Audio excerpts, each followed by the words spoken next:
Hey guys, let's get more news about Miami Heat, but first, don't forget to subscribe and leave your like. Here's how Jimmy Butler showed up to Miami Heat 2024-25 Media Day. Miami Heat star Jimmy Butler likes to use Media Day to make a statement. Not the normal Media Day, spoken statements laced with cliches. More like a fashion statement. This time last year, Butler arrived at Media Day dressed as Emo Jimmy, complete with bangs, nose piercings, and eyeliner. Yeah, laugh it up, Butler told the room of reporters. I'm very emotional right now. This is my emo state and I like this. This is me. This is how I'm feeling as of late. Emo Jimmy was present in his bio page on Basketball Reference and NBA.com for the season, a win in Butler's book after some outlets refused to use his dreadlocked look from the year prior. Dreadhead Jimbo was the first of Butler's Media Day alter egos. I wrote about his transformation and what it meant for the Ringer. This part always sticks out. We knew it was going to be a big deal, his hairstylist Jessica Diamond Dart told me. It ended up being a way bigger deal than we imagined it to be. When it was, Butler decided to assume the position of NBA Media Day's biggest troll. Emo Jimmy was more extreme than Dreadhead Jimbo, and he one-upped himself again this year. This year, Butler arrived several hours late to Media Day after mechanical issues delayed his flight from Paris. Once finally at Casilla Center, Butler donned his Heat jersey and cornrows. In other words, nothing out of the ordinary. I just want to play basketball and want to be available, like Heat president, Pat Riley, was talking about, Butler said. I plan on being that, and making everybody happy. I'm here. Normal hair. No shenanigans. This is a welcome change for Heat fans and an organization hoping that Butler takes the regular season more seriously. If Butler's no shenanigans approach extends to the season, then the Heat will have a better chance to avoiding the play-in tournament and making a deeper run in the playoffs.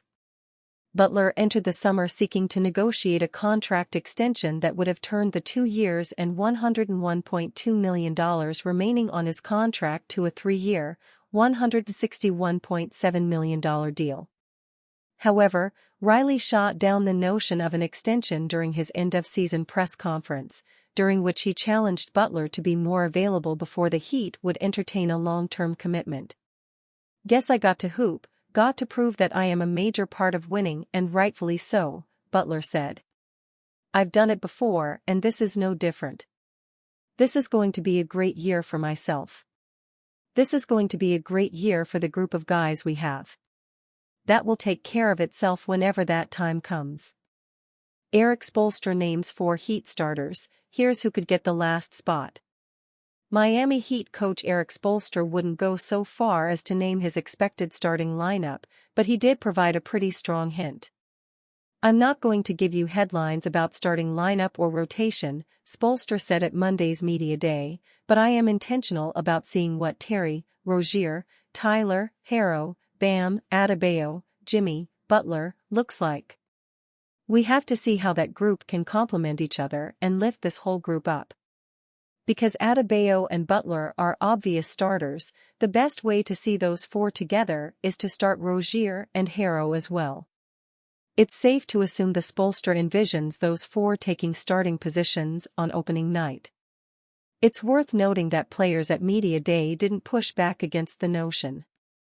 Rozier, after arriving in a mid-season trade from the Charlotte Hornets, did not log much time next to the Heat's cornerstone players. Those 4 played 118 minutes over 10 games together last season. The Heat lost those minutes by a total of 2 points. To Spoelstra's point, it's way too small of a sample size to make any conclusions. Those 4 should, at least in theory, be enough to drag Miami's offense out of the bottom third of the league and score at least a league average rate. We need to innovate, Spoelstra said. We have offensive talent everywhere you look. It should be a group that brings out a higher level. Rozier averaged 20 points per game in nearly 5 seasons in Charlotte. Harrow, a former 6th Man of the Year winner, has averaged 20.5 points over his last 3 seasons. Adebayo is a 20, 10 and 4 guy. Butler is a 21, 6 and 6 guy. While stacking point per game averages isn't how running a good offense works, the talent is clearly there. It's about finding a way to maximize it and make it something greater than the sum of its parts. The first thing I thought about after Spoelstra's comments was last season's Oklahoma City Thunder, who finished 3rd in ORTG. That team featured 5 players who could shoot, dribble, and pass, to varying degrees. OKC's offense was terrifying because anyone could go to work on a mismatch at any time. No team averaged more drives or points on more drives per game than the Thunder. Shai Gilgeous-Alexander would drive, create an advantage, and kick out to Jalen Williams, who would attack a rotating defense. If that didn't work, Williams could kick out to Josh Giddey or Lou Dort for another drive or find Chet Holmgren for an open corner 3. The Thunder used their playmaking and decision-making to maximize the whole of the roster. The Heat could do the same. They ranked 16th in the league in drives per game and 2nd in pass rate last season. Swapping out post-ups and mid-range shots for more drives will increase Miami's overall efficiency. Rozier, Harrow, Butler and Adebayo are capable of initiating offense. Rozier's rim pressure added a much-needed element to Miami's offense last season. Butler and Adebayo have the size and athleticism to apply pressure. Atlanta Hawks predicted as dark horse landing spot for Miami Heat star. The Miami Heat's media day made one mission clear: Jimmy Butler is ready for a monster campaign. The veteran forward preparing for a strong season does not eliminate the possibility of a mid-season trade. If the Heat struggle early on, Heat team president Pat Riley could deal Butler for a solid return before he potentially walks in free agency.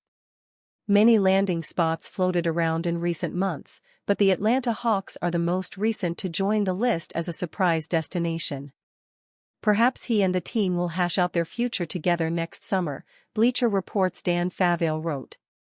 Or maybe, just maybe, Miami's current window has run its course and the front office contemplates taking a bigger picture approach.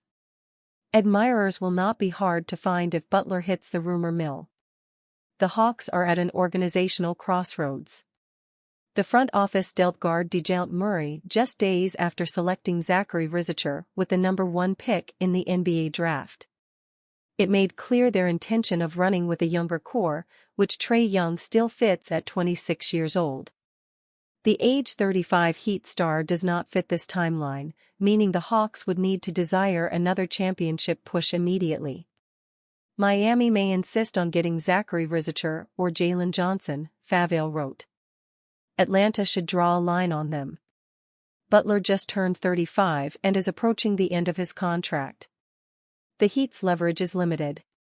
Scooping up a handful of digestible contracts, players like Onyeka Okongwu, who can be reflipped since Miami has Bam Adebayo and Kel'el Ware, Dyson Daniels and Kobe Bufkin and multiple firsts is a viable return. Butler landing with the Hawks is highly unlikely, but not impossible, if the organizations desire opposite futures. The Heat would go much younger while the Hawks look to vault themselves among title contenders in the Eastern Conference. And you fan? What do you think of the situation of Jimmy Butler? Leave your opinion in the comments.